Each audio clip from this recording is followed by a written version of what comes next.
Shankari Das, Mrs Shankari Das. আপনার নাম Mrs Shankari Das. কোথা থেকে এসেছেন? হাওড়া।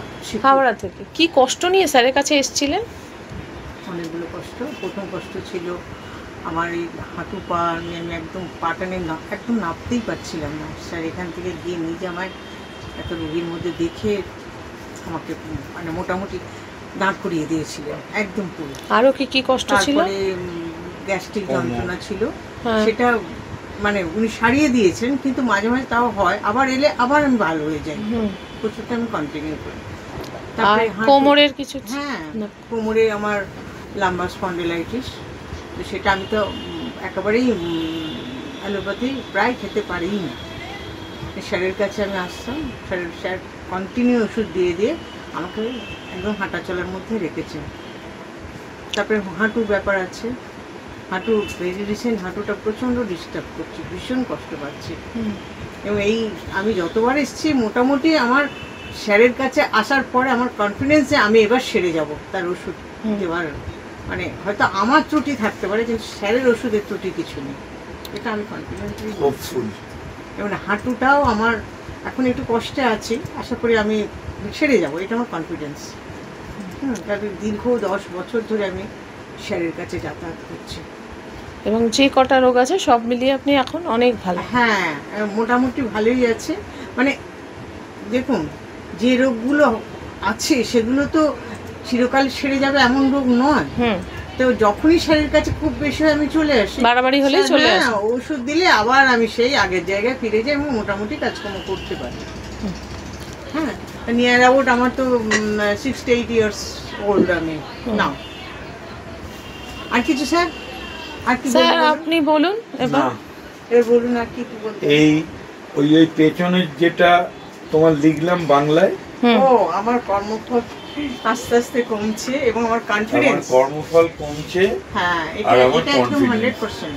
ওই দুটোই মেন। মানুষের দুঃখ ব্যথা যন্ত্রণা, কোথায় আমার কনফিডেন্স, তাতে কর্মফল কম। আচ্ছা, প্রথমে যখন পেশেন্ট আসে তখন মানে উনি ঠিক বোঝাতে পারেননি উনার কি অবস্থা। এইটা একটু ঠিক কথা। মানে একেবারে লাম্বার রিজিয়ন, মানে যখন পানি আমি দাঁড়াতে পারছি না, দাদা নিয়ে এলো আপনার কাছে, একদম দাঁড়াতে পারছিল না, ডিকম্প্রেশন সিকনেস, সায়াটিকা, মানে ল্যামিনেক্টমির কেস এটা। আমিও প্রথমে কনফিডেন্স পাইনি, কারণ 10 বছর আগে এতটা জানতাম না। তারপর 10 বছরের বেশি হয়ে গেছে। তারপর একটা গ্যাস্ট্রাইটিস ছিল সিভিয়ার। ওনার যে কোনো অ্যালোপ্যাথি ওষুধ খেলে, গ্যাস্ট্রাইটিস তো অ্যালোপ্যাথি মেডিসিনে অনেকটা সেরে যেত, তা উনি খেতে পারেননি। তার সঙ্গে ডিসেন্ট্রি ছিল, কষ্ট করেছে, এত ব্যথা করেছে মাঝে মধ্যে, উনি একটা পেন কিলার খাননি না, নেভার। আমি ভাবতে পারছি না, নেভার। এবং এই রোগে প্রথমেই যেটা বলার দরকার সেটা হচ্ছে আর্থ্রাইটিসের গ্রুপ, রিউমাটয়েড আর্থ্রাইটিস কিনা, এবং অ্যান্টি-সিসিপি অ্যান্টিবডি বাড়লো কিনা, সিআরপি বাড়লো কিনা। এবং এই ধরনের ক্ষেত্রে এতদিন যদি এরকম ব্যথা হয়, তার সঙ্গে একটু উইকনেস থাকে, আমরা এএনএ ফ্যাক্টর করাই টু এক্সক্লুড সিস্টেমিক লিউপাস এরিথ্রোমেটোসিস। যাই হোক, সেগুলোতে খুব একটা কিছু পাওয়া যায়নি। সুতরাং অস্টিওপোরোসিস এবং অস্টিও আর্থ্রাইটিস, তার সঙ্গে লাম্বার স্পন্ডিলোসিস, সায়াটিকা, ব্যাস। এইবার প্রথমে মেডিসিন ছিল গ্রুপ, একটা গ্রুপের মেডিসিন দিতে হবে।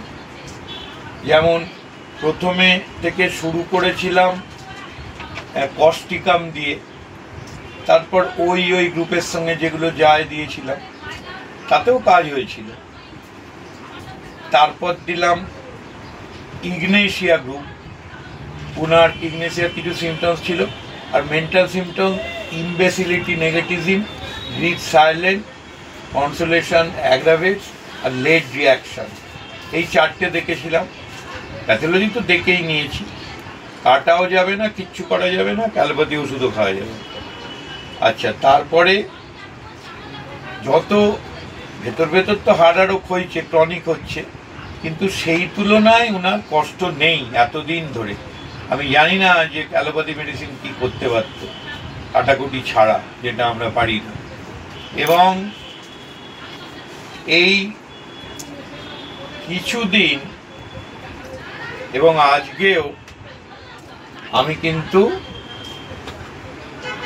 উনার কতগুলো সিমটম জিজ্ঞেস করলাম, যেমন পাংচুয়াল কিনা, সবার উপর কেয়ারফুল কিনা, punctuality, careful of others, fastidious, horrible things, sad stories affected her, nature loves, travelling desire for, আরও কতগুলো নিলাম, নিয়ে আগে থেকেই শুরু হয়ে গেছিল, আজকে সেইটাই দিলাম।